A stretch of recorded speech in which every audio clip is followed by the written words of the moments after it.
جاتا ہے اپنے مسلک کی لائبریریوں کو ان کے سیاستہ اردو تراجم کے ساتھ سجایا گیا اور انہی کی کتب انہی کی سیاستہ کے ترجمے کو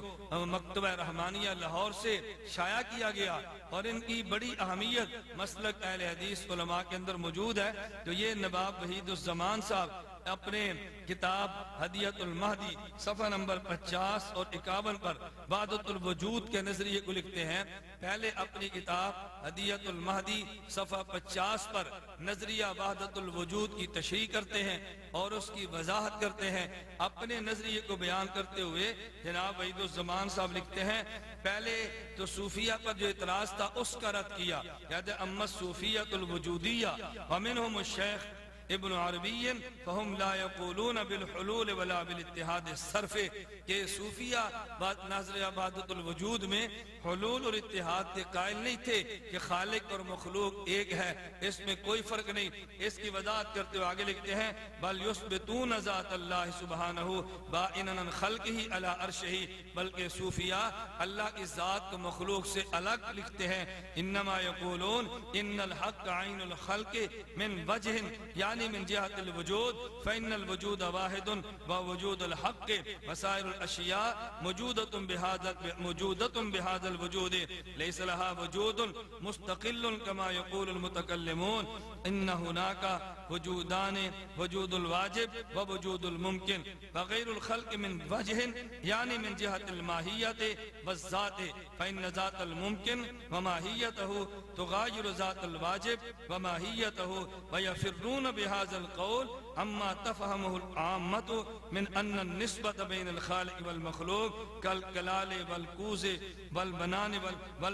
والبناء إذ هذا بين البطلان لأنه لم يكن هناك قبل حدوث العالم شيء غير الحق فمن أين جاءت هذه الأشياء كلها. تو اس عبارت میں نواب وحید الزمان صاحب عقیدہ وحدت الوجود کی شرح کرتے ہوئے صوفیہ کا دفاع کرتے ہیں. تو گویا وہ خود بھی وحدت الوجود کے عقیدے کے قائل ہیں. تو آپ ملاحظہ فرمائیں پہلے اس نظریے کو وضاحت کو جو نواب وحید الزمان نے ہدیۃ المہدی صفحہ 50 پہ کی ہے, اس اقرار کو جو صفحہ 50 پہ کیا ہے, وہ نظریہ جس کو جناب وحید الزمان نے اپنی کتاب ہدیۃ المہدی میں تسلیم کر لیا ہے. پھر یہی نواب وحید الزمان اگلے صفحے 51 پہ شیخ ابن عربی کی وکالت کرتے ہوئے شیخ ابن عربی کا دفاع کرتے ہوئے تعریف کرتے ہیں کہ شیخ ابن عربی کے بارے میں ابن تیمیہ رحمہ اللہ کی رائے یہ تھی, مگر رائے یوں ہونی چاہیے. علامہ شوکانی کی رائے یہ تھی, سید نواب صدیق حسن مرحوم کی رائے یہ تھی. ان کی آراء کو نقل کرتے ہوئے ابن عربی کا دفاع کرتے ہیں. چنانچہ نواب وحید الزمان اپنی کتاب ہدیۃ المہدی صفحہ 51 پہ لکھتے ہیں شیخنا ابن تیمیہ قد شدد الانکار علی ابن عربی وتبعه الحافظ والتفتازانی وعندی انہم لم یفہموا مراد الشیخ ولم یمنعوا النظر فیہ. وانما آگے تحریر فرماتے ہیں کہ ابن تیمیہ رحمہ اللہ نے جو ابن عربی کا رد کیا ہے, حافظ اور تفتازانی نے جو ان کی اتباع میں ان کا رد کیا ہے, کہتے ہیں ولو نظروا فی الفتوحات لعرفوا ان الشیخ رحمہ اللہ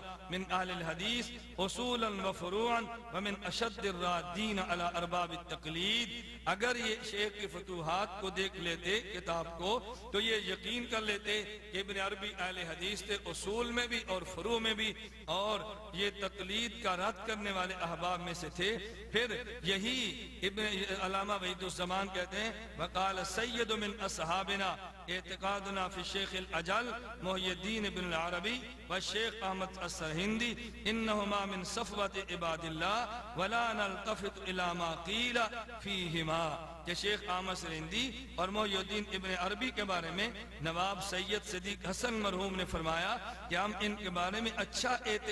ہم اعتقاد رکھتے ہیں اس بات کا کہ یہ اللہ کے برگزیدہ بندوں میں سے تھے, اور جو ان کے بارے میں اشکالات کیے گئے ہم ان پر توجہ نہیں دیتے. پھر کہتے ہیں وَقَذَلِكَ الشَّوْكَانِ مِنْ أَصْحَابِنَا رَجَعَ عَنْ ذَمِّ الشَّيْخِ فِي آخِرِ أَمْرِهِ وَقَالَ إِنِّي نَظَرْتُ فِي الْفُتُوحَاتِ وَعَرَفْتُ أَنَّهُ يُمْكِنُ حَمْلُ كَلَامِ الشَّيْخِ فِي الْفُصُوصِ عَلَى مُحْمَلٍ صَحِيحٍ. کہ حضرت علامہ شکانی نے جو پہلے حضرت شیخ کی مذمت کا فتویٰ دیا، بعد میں اسے رجوع کر لیا اور فرماتے ہیں میں نے جب فتوحات اور کا مطالعہ کیا اس نتیجے پر پہنچا کہ شیخ کی خطاب خصوص کو اس کا صحیح محمل اور صحیح اس کا وہ شرع ممکن جب موجود ہے پھر ہمیں شیخ پر فتویٰ نہیں لگانا چاہیے۔ تو نواب وحید الزمان بھی نظریہ کے بھی قائل تھے اور ساتھ ساتھ یہ حضرت شیخ ابن عربی کا دفاع بھی کرتے ہیں اور ان پر رد کرنے والوں کی تردید بھی کرنے ہیں۔ اور بالکل یہ ماضی قریب میں مولانا داؤد غزنوی مرحوم کے حالات زندگی پر مشتمل کتاب، ان کے سوانح زندگی پر مشتمل کتاب یہ جو میرے ہاتھ میں آپ کے سامنے موجود ہے، اسی کتاب تذکرہ داؤد غزنوی کو آپ ملاحظہ فرمائیں اور اسی کتاب تذکرہ داؤد غزنوی میں آپ وہ ذہن پڑھیں جو حضرت شیخ داؤد غزنوی اور ان اکابر کا تھا۔ صفحہ نمبر 88 اسی کتاب کے صفحہ نمبر 88 پہ تحریر کرتے ہیں کہ کہتے ہیں ابن تیمیہ اور ابن عربی دونوں ہی ہمارے بزرگ ہیں، اپنے آپس کے اختلاف کو وہ جانے، ہم خرد ہیں اور خرد رہنے ہی میں عافیت سمجھتے ہیں۔ مولانا نے یہ الفاظ اتنے شدید تاثر کے ساتھ فرمائے کہ ساتھ ہی ان کی آنکھوں میں آنسو آ گئے۔ تذکرہ داؤد غزنوی میں ڈاکٹر اسرار اپنی ملاقات جو داؤد غزنوی مرحوم سے تھی اس ملاقات کا تذکرہ کیا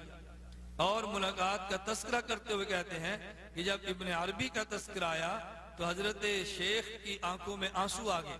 اور اس قدر ادب کے ساتھ تذکرہ کیا کہ ابن تیمیہ اور ابن عربی کے جو اختلافات کے تھے وہ بڑے لوگ تھے اور ان کے آپس کے اختلافات تھے، ہم چھوٹے ہیں اور ہم ان کے اختلافات میں دخل اندازی نہیں کرتے۔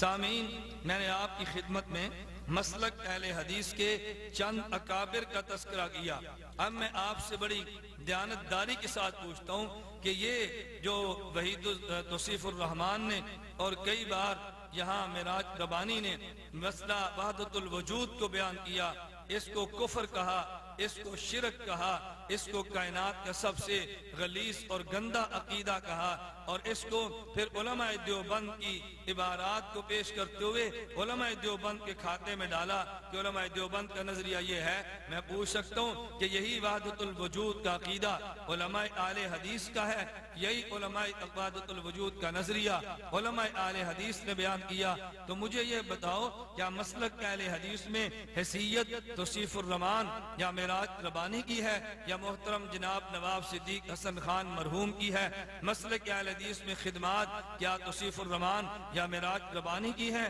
یا شیخ الکل فی الکل میاں نذیر حسین دہلوی کی ہے؟ مسلک اہل حدیث کی اشاعت میں کیا خدمات توصیف الرحمان اور معراج ربانی کی ہیں یا علامہ وحید الزمان کی ہے، شیخ الاسلام مولانا ثناء اللہ امرتسری کی ہے اور ان کے معروف بزرگ مولانا داؤد غزنوی کی ہیں؟ میں بڑی دیانت کے ساتھ کہتا ہوں توصیف الرحمان جیسے کئی ہزار لوگ مل کر بھی ان اکابر مسلک اہل حدیث کے پاؤں کی خاک کے برابر بھی نہیں ہو سکتے۔ ایک رائے توصیف الرحمان دے، ایک رائے معراج ربانی دے۔ تم نے آج تک کون سی خدمت کی ہے سوائے علماء دیوبند پہ کیچڑ اچھالنے کے؟ تم نے کون سی دین کی خدمت کی ہے سوائے فتویٰ بازی کے؟ تم نے کون سی دین کی خدمت کی ہے سوائے اس کے کہ تم امت کے عوام اور بھولے بھالے لوگوں کو دجل سے کام لے کے علماء سے دور کرو، فقہاء سے دور کرو اور اختلافات اور فرقہ واریت کو ہوا دو؟ کیا یہی تمہاری خدمت ہے دین کے لیے؟ تو تمہارے وہ اکابر جن کے سامنے تمہاری حیثیت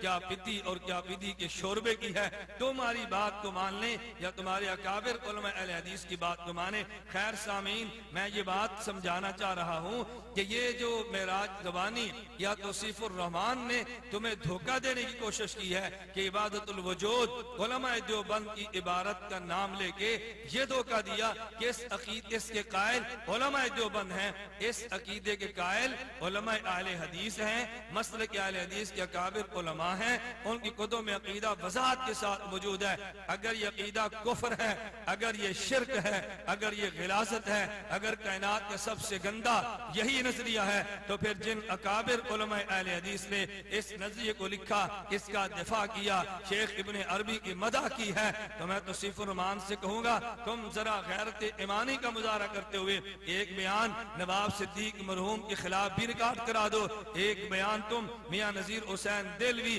مرحوم کے خلاف بھی ریکارڈ کرا دو، ایک تقریر تم نواب وحید الزمان کے خلاف بھی کر دو، ایک تقریر تم اپنے بزرگ